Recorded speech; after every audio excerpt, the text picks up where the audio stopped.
अरे ये मुझे कैसा ससुराल मिला है। छी, ये कैसा रूम है। ये रूम तो कम और कबाड़ खाना ज्यादा लग रहा है। पर अब मैं क्या करूं, जब मेरे माँ और पापा ही ऐसे हैं तो मैं क्या ही कर सकती हूँ। अरे दीदी, आपको बहुत बहुत बधाई हो, आखिरकार आपके बेटे की शादी हो ही गई। अरे बहुत बहुत शुक्रिया सरला, मैंने जैसा सोचा था मैंने बिल्कुल वैसी ही बहू पाई है। अरे आशा, तो तू फिर अपनी बहू का चेहरा दिखा भी देना कि आखिर तुमने कैसी बहू पाई है, क्योंकि मैं तुम्हारी बहू के बारे में बहुत तारीफ सुन रही हूँ। अच्छा ठीक है, मैं अभी अपनी बहू को लेकर के आती हूँ। अरे हाँ दीदी, जल्दी से लेकर आइए ना। बहू, ओ बहू। जी कहिए माँ जी। चल बहू, तू कुछ देर के लिए बाहर चल ना, मेरी कुछ सहेलियाँ तुझसे मिलने आई हुई हैं। चल बेटा, तू अपनी मुंह दिखाई करवा ले। माँ जी आप ये सब कल कर लीजिएगा, आज मैं बहुत ही थक गई हूँ। मुझे बहुत जोरों की नींद आ रही है और मैं अभी सोने जा रही हूँ। अरे बहुत ज्यादा समय नहीं लगेगा, बस सब लोग तुझे देख लेंगे और आशीर्वाद दे देंगे, और बेटा तू उसके बाद जाकर आराम से सो जाना। अरे नहीं माँ जी, ये सब में ना काफी टाइम लग जाएगा, मुझसे ये सब नहीं होता। आप ये सब कल ही कर लीजिएगा ना। अरे पूनम, थोड़ी देर बैठ जाओ ना, सब कितनी खुशी से तुम्हें देखने के लिए आए हैं। आपको बैठना है तो बैठिए, बस मुझे बख्श दीजिए। अरे पूनम, हमारी बात तो सुनो। मैंने बोला ना, नहीं तो नहीं, जो होगा कल होगा। अरे सरला, आजकल ना बहुएं बहुत थक जाती हैं, और तुझे तो पता ही है कि आजकल की लड़कियां ना बहुत ही कमजोर होती जा रही हैं, और मेरी बहू भी ना बहुत थक गई है। तो आप लोग ऐसा कीजिए कि कल आ जाना और कल बहू से आराम से मिल लेना। जब तक मैं मिठाई लेकर आती हूँ आप लोग मिठाई खाओ। अरे आशा, भला तुम किसे बेवकूफ बना रही हो, बल्कि मुझे तो लगता है कि तेरी बहू बहुत ही तेज तर्रार है। उसने हम लोगों से तो आशीर्वाद भी नहीं लिया, और तू बोल रही है कि कल फिर से आ जाना। भला ऐसे थोड़ी ना होता है। हाँ दीदी, ये बिल्कुल सही बोल रही है। लगता है आपकी बहू सचमुच में बहुत ही तेज तर्रार है, बल्कि आप अपनी बहू से थोड़ा बच कर रहिएगा। और अब मैं मिठाई क्या ही खाऊं, मैं तो आपकी बहू को आशीर्वाद देने आई थी। अरे नहीं, ऐसी कोई बात नहीं है। वो क्या है ना कि बहू शादी में थोड़ा ज्यादा थक गई है ना, इसीलिए उसे थोड़ी परेशानी हो रही है। अरे हाँ सरला, अब चल जाने देना, वैसे भी वो इसकी बहू है। अब ये ही जाने कि इसे अपनी बहू का कैसे क्या करना है। चल, अब तो मैं अपने घर जा रही हूँ, अगर तुझे यहाँ बैठता है तो तू बैठ जा। अरे नहीं दीदी, मैं भी आपके साथ में ही चलूंगी। भला मैं यहाँ रुककर अब क्या करूँगी। अरे आप लोग इतनी जल्दी कहाँ जा रहे हो, कम से कम मिठाई तो खा कर जाओ ना। अरे जिसे देखने के लिए हम लोग आए थे वो तो आए ही नहीं, तो फिर हम लोग मिठाई खाकर क्या करेंगे। भला हम लोगों ने कभी मिठाई नहीं खाई है क्या। हाँ दीदी, जब आपकी बहू अच्छे मूड में होगी ना तो बता दीजिएगा, तब हम लोग आपकी बहू को देखने आ जाएंगे। अरे आप लोग ऐसे मत कहो ना, आप लोग थोड़ी देर रुको, मैं अभी मिठाई लेकर आती हूँ। अरे मैंने बोला ना कि हम लोग तुम्हारी मिठाई के भूखे नहीं है, हम तो केवल तुम्हारी बहू को देखने आए थे, और बहू तो आए ही नहीं। सरला, तुझे चलना है या यहीं रुकना है। अरे नहीं दीदी, चलिए मैं भी साथ में चलती हूँ। ये बहू नहीं आई और अब ये लोग पास पड़ोस वाले सब तरह की बातें बनाएंगे। अभी तो ये दोनों कितनी बातें बना करके गई हैं। अब तो मुझे पास पड़ोस में जाने में भी शर्मिंदगी महसूस होगी। अब ये सब लोग मुंह पर तो कुछ और पीठ पीछे कुछ और बोलेंगे। तुम यहाँ बैठ के आराम से फोन चला रही हो ना। भला अभी तुम कौन सा आराम कर रही हो। अगर घर में कुछ लोग तुमसे मिलने आए हुए थे और अगर तुम उन लोगों के पास जाकर के बैठ जाती तो क्या ही हो जाता। देखिए, मुझे बहुत थकान हो रही थी इसलिए मैं नहीं गई, और वैसे भी मेरी उन औरतों के बीच में बैठने की कोई इच्छा नहीं थी। अरे अगर तुम थोड़ी देर बैठ जाती ना तो तुम्हारा कुछ बिगड़ नहीं जाता। तुम्हें पता भी है कि माँ को तुम्हारी वजह से कितनी शर्मिंदगी महसूस हुई। सब औरतें कितनी तरह की बातें बना रही थी, सिर्फ तुम्हारी वजह से आज मेरी माँ को शर्मिंदा होना पड़ा। अरे मुझे तो ये बात समझ में नहीं आती है कि पता नहीं सारे लड़के माँ का ही गुण क्यों गाते रहते हैं। देखिए, अब हमारी शादी हो चुकी है, आपको मेरी खुशी का सबसे पहले ध्यान होना चाहिए, ना कि माँ की खुशी का, समझे आप। मैं जानता हूँ कि मेरी शादी हो गई है, लेकिन मैं तुम्हें ये बता रहा हूँ कि तुम्हें भी बहू के सारे फर्ज निभाने चाहिए। देखिए, मुझे ये बिल्कुल भी पसंद नहीं है कि आप अपनी माँ की वजह से मुझसे लड़ें। मैं तुमसे अपनी माँ की वजह से नहीं लड़ रहा हूँ, बल्कि आज तुम्हारी हरकत ही वैसी थी। अच्छा, तो मैं ऐसी ही हूँ, आप मेरा क्या कर लेंगे। और अब मुझे नींद आ रही है तो मुझे बीच में डिस्टर्ब मत कीजिए। मैंने कभी सोचा नहीं था कि शादी के बाद पहली रात में ही हम लोगों में इस तरीके से झगड़ा होगा। फिर कुछ दिनों के बाद लगता है कि बहू आज भी किचन में नहीं आएगी। चलो कोई बात नहीं, पहले भी तो मैं ही खाना बनाती थी, अब भी बना लेती हूँ। ये क्या माँ, आज भी किचन में? माँ। अरे बेटा, मैं अभी चाय लेकर आई, तू जा आराम से ना बैठना। माँ, मैं तो यही पूछने आया कि पूनम आज भी रसोई में नहीं आई क्या। अरे बेटा, जाने भी देना, बहू को अभी समझ नहीं है, अब उसमें समझ आ जाएगी ना तो वो खुद ही धीरे धीरे सब संभाल लेगी। क्या माँ उसे क्या ही समझ नहीं है और क्या अकल नहीं है। हमारी शादी को 1 महीना हो गया है, क्या अब भी वो अपने बेडरूम में ही रहेगी? घर सारा काम तुम अकेले ही करते हो, बल्कि उसका तक तुम कर देती हो। माँ, इस तरीके से बहू को सर पर बिठाना अच्छी बात नहीं है, और अगर मैं उसे कुछ बोलता हूँ तो तुम मुझे उसके सामने ही डांट देती हो। लेकिन आज मैं फिर से तुम्हें बोल रहा हूँ कि तुम अपनी बहू को इतना सिर पर मत चढ़ाओ। अरे चल पगले, तुझे भी तो मैंने सर पर ही बिठा रखा है, इसीलिए तू बहू के बारे में इस तरीके से बोल रहा है। अरे बहू अभी नई आई है, अभी थोड़ी ना उसे किसी काम का एक्सपीरियंस है। भला ऐसे थोड़ी ना होता है कि अभी नई शादी हुई है तो सारा काम घर का उसे ही करना है। अभी वो धीरे धीरे सीखेगी, संभलेगी, फिर धीरे धीरे काम करना शुरू कर देगी, और आगे जाकर के सब उसी को तो संभालना है। तो फिर अभी क्यों उस पर इतना प्रेशर बनाना?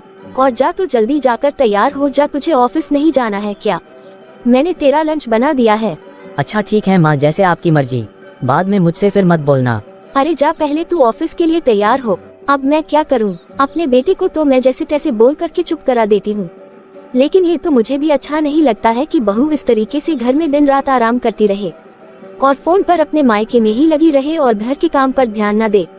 बल्कि मैं जब भी कुछ भी बनती हूँ तो बोलती है कि माँ जी इसमें ये कमी है, इसमें वो कमी है, तो आप खाना थोड़ा अच्छे से बनाया कीजिए। बल्कि इसे तो खुद ही घर का सारा काम करना चाहिए, लेकिन बहू तो बस अपने बेडरूम में बैठे बैठे ऑर्डर ही देती रहती है। अब आखिर मैं करूँ तो क्या करूँ? अगर मैं अपने बेटे को कुछ बोलूँगी तो मेरे बेटे और बहू में लड़ाई होगी, और ये तो मैं बिल्कुल भी नहीं चाहती हूँ कि मेरे बेटे और बहू के बीच में लड़ाई हो। फिर कुछ दिनों के बाद, अरे मैं कहाँ बोल रहा हूँ कि तुम अपने दोस्तों से मिलने मत जाओ, मैं तो बस तुम्हें इतना बोल रहा हूँ कि तुम्हें जहाँ भी जाना है तो बता कर जाओ। मेरी आपसे शादी हुई है तो इसका मतलब ये नहीं कि मैं आपकी गुलाम हो गई हूँ कि अब मैं जहाँ भी जाऊँ आपको सब बता कर जाऊँ। अरे यार, अब इसमें गुलामी की बात कहाँ से आ गई? हम दोनों पति पत्नी हैं और हमें एक दूसरे से बात शेयर करनी चाहिए, तो भला इसमें गुलामी कहाँ से आ गई? मैं सब कुछ अच्छे से जानती हूँ कि आपको मेरे दोस्तों से मिलने के लिए प्रॉब्लम क्यों है। मेरे सारे दोस्तों में ज्यादा लड़के हैं ना, तो इसीलिए ही आपको दिक्कत हो रही है ना। मैं आज के जमाने में जीता हूँ, मेरी भी कई दोस्त लड़कियाँ हैं, तो मुझे इस बात से कोई दिक्कत नहीं है, समझी? और ना ही मेरी मानसिकता इतनी छोटी है। मैं तो बस तुमसे इतना ही बोलना चाह रहा हूँ कि अगर तुम बताकर जाओगी तो अच्छा होगा, बल्कि तुम तो ऐसे ही बिना बताए कहीं भी चली जाती हो। अरे आपसे शादी करके तो मेरी जिंदगी ही खराब हो चुकी है। अपने मायके में कहा मैं राजकुमारी बनकर रहा करती थी, और यहाँ आने के बाद मुझे आपने नौकरानी ही बनाकर रख दिया है। पहले तुम मुझे ये बताओ कि किस हिसाब से तुम अपने आप को नौकरानी कह रही हो? माँ ने तुमसे अभी तक कोई काम नहीं करवाया, उल्टा इस उम्र में वो खुद ही घर का सारा काम करती हैं। अरे आप तो बस सारा दिन माँ का ही गुणगान गाते रहिए। तुमसे ना बात करना ही बेकार है। हाँ तो फिर मत कीजिए ना, आपको कौन बोल रहा है कि मेरे से बात कीजिए? मुझे भी आपसे कोई बात नहीं करनी है, और वैसे भी मेरे से बात करने वाले बहुत लोग हैं। अरे जो करना है वो करो, मेरे और इसके बीच में कभी भी रिश्ता अच्छा रहा ही नहीं है। मेरी शादी में ना कहीं प्यार है और ना कहीं लगाव है। जब जब मैं अपने रिश्ते को बचाने की कोशिश करता हूँ, ये पूनम हमेशा मुझे दुख ही पहुँचाती है। मेरी जो मर्जी होगी मैं वही करूँगी। मैं भी देखती हूँ कि आखिर मुझे कौन रोकता है। अरे अगर ये मेरे पति है तो इसका मतलब ये थोड़ी ना है कि ये मेरी हर चीज में रोक टोक करेंगे। मैं ये बिल्कुल भी बर्दाश्त नहीं करूँगी। फिर कुछ दिनों के बाद, आज मेरी तबीयत ठीक नहीं लग रही है, मुझसे तो अब खड़े होने की हिम्मत भी नहीं हो रही है। अब मैं करूँ तो क्या करूँ? मुझे तो भूख भी बहुत जोरों की लगी है और अभी घर में कुछ बना हुआ भी नहीं रखा है। मेरा बेटा भी तो 1 सप्ताह से मीटिंग के लिए बाहर गया है। अगर वो होता तो मुझे दवाई लाकर दे देता। अब मैं करूँ तो क्या करूँ? पता नहीं ये बहू आज भी घर में आएगी या नहीं। और तो और कुछ भी पूछने पर बहू कुछ भी बताती ही नहीं है। क्या कर रही है क्या नहीं कर रही है, मैं घर में कैसी हूँ उससे बहू को कोई मतलब नहीं है। मैं तो सोचती थी कि मेरी बहू बहुत ही नादान है, उसे अभी अक्ल नहीं है और धीरे धीरे संभल जाएगी, लेकिन अब तो इसकी शादी को 6 महीने हो गए हैं। क्या इसे अभी भी अक्ल नहीं आई है? आखिरकार अब इस उम्र में मैं अकेले एक पैर पर खड़ी होकर कितने काम करूं? घर के सब काम भी तो मुझे ही करने होते हैं। वो तो सुबह सुबह उठती है और अपना नहा धो के पता नहीं कहाँ निकल जाती है। घर में क्या हो रहा है क्या नहीं हो रहा, उसे इस बात से कोई मतलब नहीं है। यहाँ तक कि जब भी घर पर आती है तो उसे बना बनाया खाना मिलता है और खा पी के सीधे अपने कमरे में घुसी रहती है। बल्कि इसे तो किसी से कुछ भी मतलब नहीं है कि घर में क्या हो रहा है क्या नहीं हो रहा है। उल्टा मेरे तो सारे अरमान ही खत्म हो गए।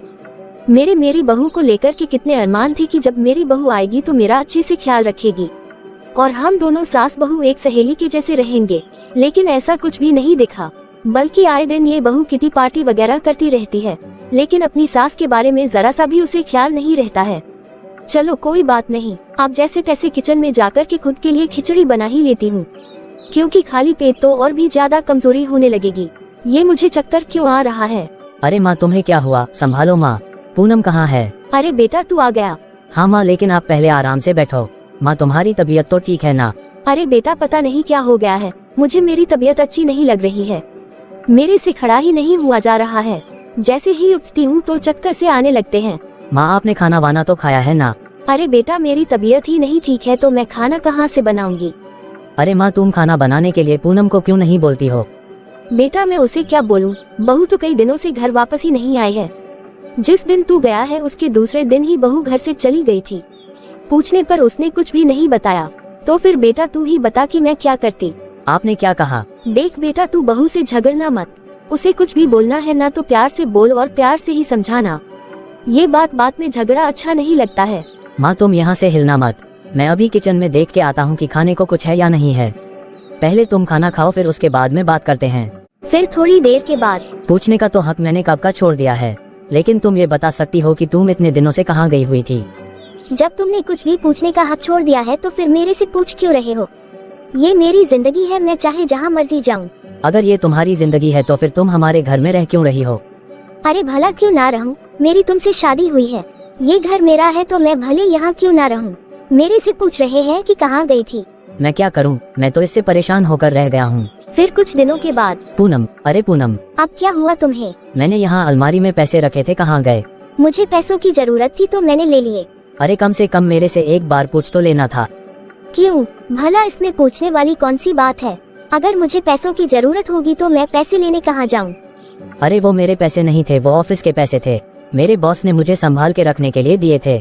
हाँ वही तो मैं सोचूं कि तुम जैसे कंगाल के पास इतने सारे पैसे कहाँ से आए। तुम अपनी जबान संभाल करके बात करो, और तुमने जितने पैसे लिए हैं सारे के सारे अभी मुझे वापस करो। लेकिन वो सब तो खर्च हो गए, मेरे पास कोई पैसे नहीं है। क्या तुमने सारे पैसे खर्च कर दिए हैं? अरे यार ऐसा तुमने आखिर क्या ले लिया जो सारे पैसे खर्च हो गए? अब मैं तुम्हें एक एक पैसे का हिसाब दूं क्या? वो 30,000 रुपए थे, वो कोई 10-12 हजार नहीं थे जो तुमसे हिसाब ना मांगू। तुम बताओ मुझे कि तुमने वो पैसे कहाँ खर्च किए? अरे मेरे पापा को भी पता नहीं क्या सूझी थी जो उन्होंने मेरी शादी तुम जैसे कंगाल आदमी के साथ कर दी। मेरी जरूरत तो तुम कभी पूरी नहीं करते हो, और बड़े आए मेरे से हिसाब लेने वाले। एक तो तुमने मेरे पैसे ले लिए और उसके बाद तुम ऐसा बर्ताव कर रही हो। अगर तुम्हें मुझसे शादी नहीं करनी थी तो पहले ही बोल देती। ये इस तरीके से मैं रोज रोज परेशान तो नहीं होता ना। मैंने तो सिर्फ अपने पापा के कहने पर तुमसे शादी की थी, वरना तुम जैसे इंसान को तो मैं घास भी ना डालूं। देखो पूनम, अब तुम हद से ज्यादा बढ़ रही हो। पहले तो तुम मुझे वो पैसे दो, मुझे वो पैसे मेरे बॉस को वापस देने हैं। मैंने बोला ना कि मेरे पास पैसे नहीं हैं। मेरे दोस्त को जरूरत थी तो मैंने वो पैसे अपने दोस्त को दे दिए। अच्छा, ऐसा कौन सा दोस्त है तुम्हारा जो तुम उसे इतने इतने पैसे देती रहती हो? तुम्हें उससे क्या मतलब है? तुम जैसे इंसान के साथ मुझे रहना ही नहीं है। अरे तुझे क्या मेरे साथ नहीं रहना है, बल्कि अब मुझे तेरे से तलाक चाहिए। हाँ तो ले लो ना तलाक, मुझे कोई फर्क नहीं पड़ता है। मैं जा रही हूँ अपने मायके। अरे चली जाओ, जहाँ जाना है वहाँ जाओ, मुझे तुमसे कोई मतलब नहीं है। फिर कभी भी जिंदगी में मुझे अपनी शक्ल मत दिखाना। तुमने जितना मुझे दुख दिया है ना, शायद मैं इससे कभी उभर पाऊँ। अरे मैं कौन सा तुम्हारे साथ रहने के लिए मरी जा रही हूँ। मुझे भी तुम्हारी शक्ल देखने का कोई शौक नहीं है। मैं अभी के अभी अपने मायके जा रही हूँ। अरे जा मायके जा, चाहे अपने दोस्तों के पास जा, मुझे तुमसे कोई मतलब नहीं है। जब मेरी तकलीफ में, मेरी परेशानी में तुम कभी भी मेरे काम नहीं आए, तो भला फिर तुम पत्नी ही किस काम की? तुम जैसे फटीचर के साथ रहने का मुझे कोई शौक नहीं है। मैं तुम्हारे काम आऊंगी। अरे पत्नी को नौकरानी समझ रखा था क्या? तो मैं भी देख लूंगा कि कौन तुझे रानी बना के रखेगा। अब जा यहाँ से। फिर थोड़ी देर के बाद, अरे बेटा ये बहू बैग पैक करके कहाँ जा रही है? अरे बेटा रोक उसे। माँ उसे जहाँ जाना है उसे जाने दो, मुझे नहीं रोकना उसे। अरे बेटा वो तेरी पत्नी है, उससे तेरी शादी हो चुकी है। अरे ऐसे कैसे माँ, तुम क्या बोल रही हो? क्या तुम्हें पता नहीं है कि हमारे इस रिश्ते में ना कभी प्यार था और ना ही कभी लगाव था, इसलिए इस शादी का होना ना होना इससे कोई फर्क नहीं पड़ता है। ये क्या हो गया? मैंने कभी सोचा ही नहीं था कि बहू इस तरीके से घर छोड़ करके अपने मायके चली जाएगी। पास पड़ोस वाले रिश्तेदार सब पता नहीं क्या क्या कहेंगे, हर जगह हमारी बदनामी होगी। नहीं, मैं ऐसा नहीं होने दूंगी। माँ अब आप कुछ नहीं करोगी। माँ अगर आपने पूनम या पूनम के घर वालों के पास फोन किया ना, तो मैं भी इस घर को छोड़कर चला जाऊंगा और कभी भी वापस नहीं आऊंगा। फिर थोड़ी देर के बाद, अरे बेटा तू ये क्या बोल रही है कि तू दामाद जी से तलाक लेगी? क्या तलाक? हाँ माँ, अब मैं उस रिश्ते में नहीं रहूंगी। तुम्हें पता नहीं है माँ की पापा ने पता नहीं मेरी शादी किस जाहिल गवार लड़के से कर दी है, जो उसमें किसी चीज का सेंस ही नहीं है। वो तो पुराने जमाने के जैसा माँ करता अपनी माँ के पीछे फिरता दौड़ता है। अरे वो क्या सोचता है कि मैं कोई उसकी नौकरानी हूँ? अगर मेरी उस घर में शादी हो गई है तो क्या उसके घर के चारों तरफ का सारा काम मैं ही करूँ? माँ, मैं खुले विचारों वाली लड़की हूँ, मुझे ऐसे बंधन में बंद कर नहीं रहना है। मुझे उससे छुटकारा चाहिए और मैं उसे तलाक देकर रहूंगी। अरे बेटा तू ये क्या बोल रही है? माँ, मैंने बोला ना कि मैं उसके साथ नहीं रहूंगी तो मतलब नहीं रहूंगी।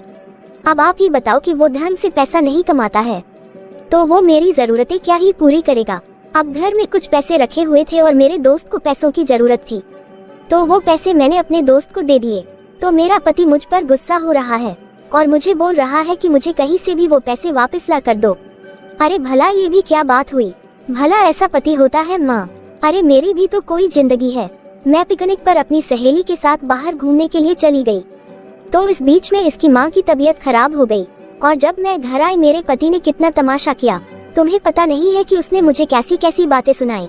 अरे माँ, अब तुम्हें मैं क्या क्या बताऊँ? मुझे तो अब उस घर में बिल्कुल भी नहीं रहना है। मेरी उस घर में रहने की जरा सी भी इच्छा नहीं है। माँ, मैं उस घर से अपना सारा रिश्ता खत्म करके आई हूँ। बस दीदी, बहुत हो गया आपका। अरे भाभी, तुम ये क्या बक रही हो? क्या कहा कि मैं बक रही हूँ? ये हमारा घर है, आपकी यहाँ कोई मनमानी नहीं चलने वाली है, समझे ना? माँ देखो भाभी क्या बोल रही है, और भाभी की इतनी औकात जो मुझे इस तरीके से बोल रही है। ये मेरी शादी से पहले तो भीगी बिल्ली बन करके यहाँ ये वहाँ चलती थी, जैसे इसके मुंह में तो जुबान ही नहीं थी, और अब मेरी शादी होने के बाद इनमें इतनी जुबान आ गई जो आज ये मुझे जवाब दे रही है। अरे हाँ, तो मेरे मुंह में जुबान क्यों नहीं आएगी? अरे शादी से पहले तक मैंने आपकी बहुत खातिरदारी कर ली, लेकिन शादी के बाद मायके में कोई खातिरदारी नहीं होती है। आप अपने ससुराल से हंसी खुशी आएंगे तो मैं आपका स्वागत करूंगी, और अगर लड़ झगड़ करके आएंगे और अपनी जिंदगी को चौपट करके आएंगी तो मैं आपको इस घर में नहीं रखूंगी, क्योंकि आपके भैया दिन रात मेहनत करते हैं तो कहीं जाकर के इस घर में पैसे आते हैं, और मैं उन पैसों को आपकी अयाशी के लिए फेंकने नहीं दूंगी। माँ, ये भाभी क्या बोल रही है? ये क्या माँ लगा रखा है? आपको सही से सुनाई नहीं देता है क्या? अगर आपको अपने पति से अलग रहना है ना, तो आप यहाँ अपने मायके में भी नहीं रह सकती। किसके दम पर आप अपने पति से अलग होने की बात कर रही हैं? अरे आखिर आप क्या ही करती हैं? क्या आप अपने पैर पर खड़ी हैं? नहीं ना। अरे वहाँ आप अपने पति के पैसों पर पल रही थी और अब यहाँ अपने भाई के पैसों पर पलोगी। अरे आपके भाई की और भी जिम्मेदारियाँ हैं। मैं आपको इस तरीके से आपके भाई के पैसे बर्बाद नहीं करने दूंगी। बहुत चला लिया आपने अपना राज, लेकिन मैं अब और नहीं चलने दूंगी। बहू तू ये क्या बोल रही है? देखिए माँ जी, इस बार मैं आपकी या पापा जी की एक बात नहीं सुनूंगी। मेरी भी जिंदगी है, मेरे भी बच्चे हैं। आखिर कब तक मैं इनके नखरे झेलती रहूं? शादी से पहले आपने देखा नहीं कि ये मेरे साथ किस तरीके का बर्ताव किया करती थी? इनके लिए तो 20, 30, 50 हजार कोई मायने ही नहीं रखता है। ये 1 मिनट में ही सारे के सारे पैसे उड़ा देती हैं। और इनके जो लुटेरे दोस्त हैं उनकी तो अलग ही कहानी है। वो इन्हें जैसे बेवकूफ बनाते हैं और वैसे ये बनती हैं। अरे इनके पास तो खुद का दिमाग ही नहीं है। इन्होंने जिसके कहने पर पति को छोड़ने का इरादा बनाया है ना, अब आप उसी के साथ जाकर रहिए। हमारे घर में आपके लिए कोई जगह नहीं है। तू ये क्या बोल रही है बहू? ये अभी अभी तो अपने ससुराल से आए हैं। तू इस तरीके से इसके मायके में आते ही इसके साथ ऐसे मत कर। ये मेरी बेटी है बहू, इसका भी अपने मायके पर हक है। किस चीज पर हक है माँ जी? इनका आपके पैसों पर हक है और पापा जी के पैसों पर हक है, लेकिन भाई के पैसों पर कोई हक नहीं है। हाँ, जरूर हक बनता जब ये रिश्ता सही रखती तो। और माँ जी, आप हक की बात कर रहे हैं ना? अगर आप सोच रहे हैं ना इस घर पर हक है, तो माँ जी ये घर आपके बेटे ने लिया है। आप लोगों का हक गांव के घर पर है। आप गांव का घर और जमीन दीदी को दे दीजिए, लेकिन यहाँ से मैं इन्हें एक फूटी कौड़ी भी नहीं देने दूंगी। मैं भी देखती हूँ कि यहाँ कैसे रहती है। अगर इन्हें रहना है तो गांव के घर में जाकर रहें, लेकिन मैं इन्हें यहाँ नहीं रहने दूंगी। क्या गांव वाले घर पर? हाँ, गांव वाले घर पर। आप गांव के ही लायक हैं। आप आज के जमाने की बात करती हैं ना कि मैं तो खुले विचारों वाली हूँ, तो फिर आप जॉब क्यों नहीं करती? आप दूसरों के पैसे फेंकने पर क्यों तुली रहती हैं? जिस दिन आप खुद काम करके पैसे कमाएंगे ना, उस दिन आपको एहसास होगा कि पैसे क्या होते हैं, कि कैसे पैसा कमाया जाता है। फिलहाल मैं आपसे और कोई बहस नहीं करना चाहती हूँ, इसलिए आप चुपचाप से जहाँ से आए हैं वहाँ चले जाए, नहीं तो आपको आपके जिस दोस्त ने आपको बरगलाया है कि तुम अपने पति को तलाक दे दो, तो फिर आप अपने उसी दोस्त के पास जाए और आराम से वहीं पर रहिए। मुझे आपसे कोई मतलब नहीं है।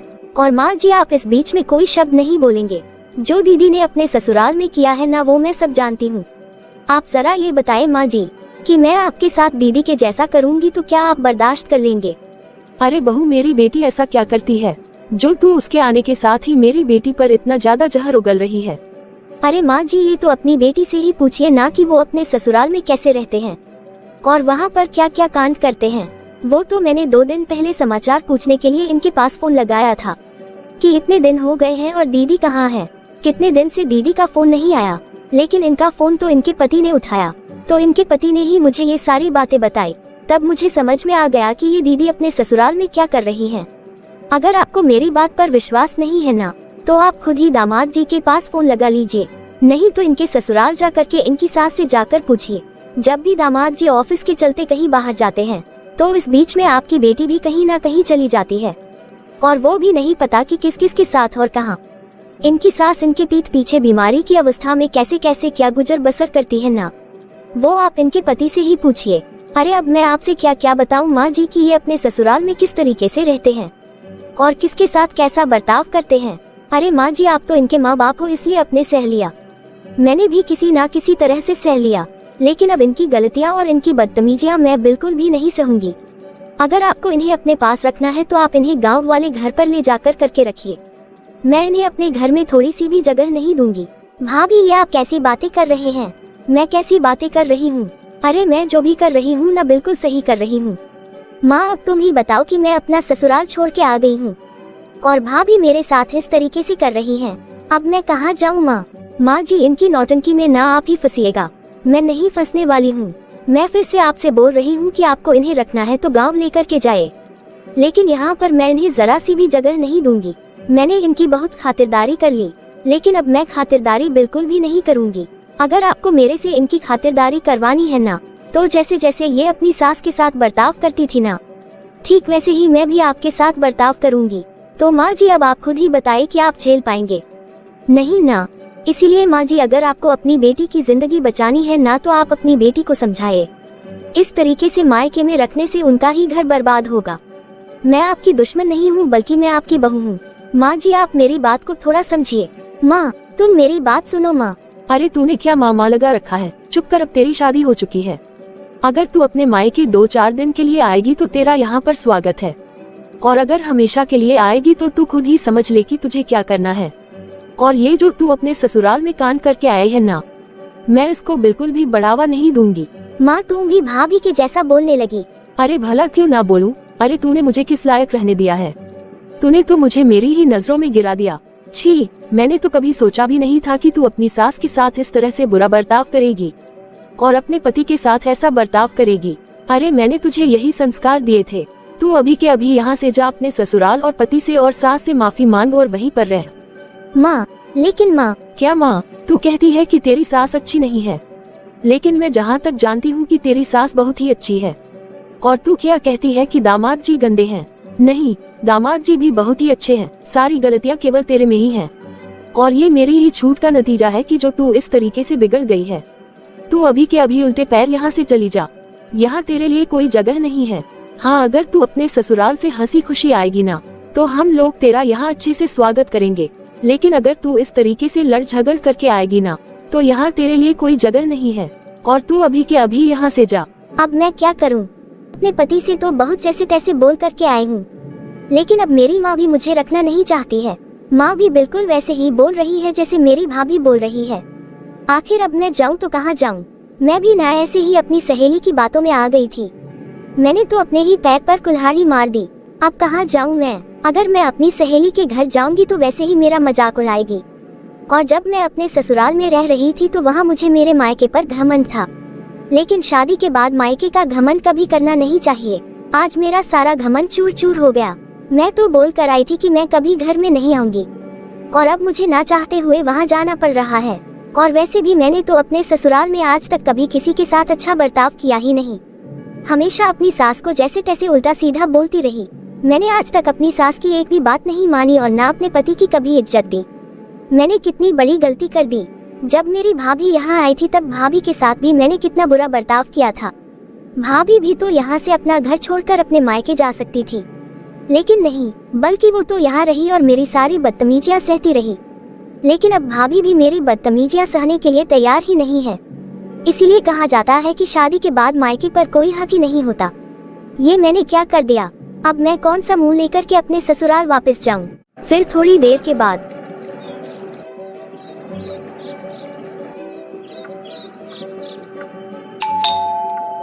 बहू तू। माँ जी मुझे माफ कर दीजिए। माँ जी मैं गलती में अनजाने में हो के इतनी गलतियाँ करती गई। माँ जी आप बहुत ही अच्छी हैं। इतनी गलतियाँ करने के बावजूद भी आपने आज तक मुझ पर कभी भी गुस्सा नहीं किया। मुझे माफ कर दीजिए माँ जी। माँ जी मैं कहाँ जाऊँ? मैं गुस्सा होकर के अपने मायके तो गई थी, लेकिन मायके में मुझे मेरी माँ ने नहीं रहने दिया। तुम जैसों के साथ यही होता है। अगर आज तुम्हारी माँ तुझे मायके में रख लेती ना, तो तुझे अपनी गलती का एहसास नहीं होता। प्लीज आप मुझे माफ कर दीजिए, मैं आपको समझ नहीं पाई। सॉरी, आप मुझे माफ कर दीजिए। मैं अपनी सहेलियों की बातों में आ गई थी। आगे से ऐसी गलती दोबारा नहीं करूंगी। सॉरी ना जी, मैंने आपके पैसे लिए हैं ना। मैं आपसे वादा करती हूँ कि मैं अपनी सहेली से पैसे वापस मांग करके ले आऊंगी, लेकिन मुझे इस तरीके से घर से नहीं निकालिए। मुझे आपसे तलाक नहीं चाहिए। आप मुझे एक कोने में कहीं रहने का मौका दे दीजिए। मैं अब पहले जैसी कोई भी हरकत नहीं करूंगी। मैं अपने आप को बदलूंगी। प्लीज एक बार आप मुझे माफ कर दीजिए। मैं वैसी गलती कभी नहीं करूंगी। प्लीज आप मुझे माफ कर दीजिए। अरे बेटा, तू बहू को माफ कर देना बेटा। इस घर की बहू है और तेरी पत्नी है। माँ ये बात तुम बोल रही हो? इसने तुम्हें कभी भी जरा सी भी इज्जत दी है? तुम्हारी बीमारी में भी ये तुम्हें ऐसे छोड़ करके अपनी सहेलियों के साथ पिकनिक करती थी, किटी पार्टी करती थी। अरे माँ तुम अपना भूल गई जो आप मुझे इसे तो माफ करने के लिए बोल रही हो। अरे बेटा, गलती इंसानों से ही होती है। जब बहू माफी मांग रही है तो माफ कर देना। हर किसी को एक बार सुधरने का मौका देना चाहिए। बेटा मेरे कहने पर बस तू एक बार मान जा। अगर बहू नहीं सुधरी तो फिर मैं तुझे कुछ नहीं बोलूंगी। बहू तू मेरे बेटे को फिर से धोखा मत देना। तुझे फिर से मेरे बेटे को वही विश्वास में लाना होगा। माँ जी ये मुझे माफ कर देंगे ना? बहू वो तो मैं नहीं जानती, लेकिन अगर तुम में विश्वास है कि तेरा पति तुझे माफ कर देगा, तो तुम्हें उसके लायक बनना होगा। तुम्हें फिर से उसका विश्वास जीतना होगा। और जो तूने गलतियाँ की थी ना, तो बहू तू दोबारा से कभी भी वो गलतियाँ करने की कोशिश मत करना।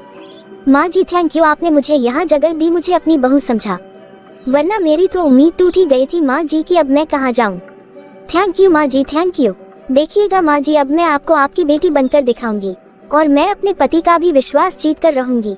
ठीक है बहू, जा तू अपना हाथ मुंह धो ले। मैंने कितनी गलतियाँ की थी, लेकिन उसके बाद भी मुझे यहाँ कितना इज्जत मान मिलता था। इतनी गलतियाँ करने के बावजूद भी मुझे कोई कुछ नहीं बोलता था। लेकिन मुझे अब शुरू से शुरू करना होगा। मुझे मेरे पति का भरोसा जीतना होगा। मैं फालतू में ही अपनी सहेलियों के चक्कर में पड़ गई थी। अब से मैं कभी भी अपनी सहेलियों की बातों में नहीं आऊंगी। आज मुझे अपनी जिंदगी की बहुत बड़ी सीख मिल गई है। ये ससुराल अच्छा है तो मायका भी अच्छा है, वरना मायके में कोई पूछता नहीं है। चलो कम से कम मेरी बहू को अकल तो आ गई ना। मैं समझ रही हूँ कि मेरी बहू को अकल तभी आई है जब इसकी माँ और भाभी ने इसे इसके मायके से भगाया है। अगर हर माँ बाप इसी तरह से बेटियों का साथ ना देकर के उसे उसकी गलतियों का एहसास दिलाए ना, तो किसी भी बेटी का घर टूटेगा ही नहीं। शायद मेरा बेटा भी धीरे धीरे मान जाए और बहू को अपना ले। मुझे विश्वास है कि एक ना एक दिन मेरा बेटा बहू को अपनाएगा ही। तो फिर बताएं कि आपको हमारी ये कहानी कैसी लगी। अगर आपको ये कहानी अच्छी लगी हो तो आप इस वीडियो को लाइक और शेयर करें। और ऐसी ही मोरल स्टोरीज देखने के लिए आप हमारे चैनल पीकाबू हिंदी कहानियाँ को जरूर सब्सक्राइब करें।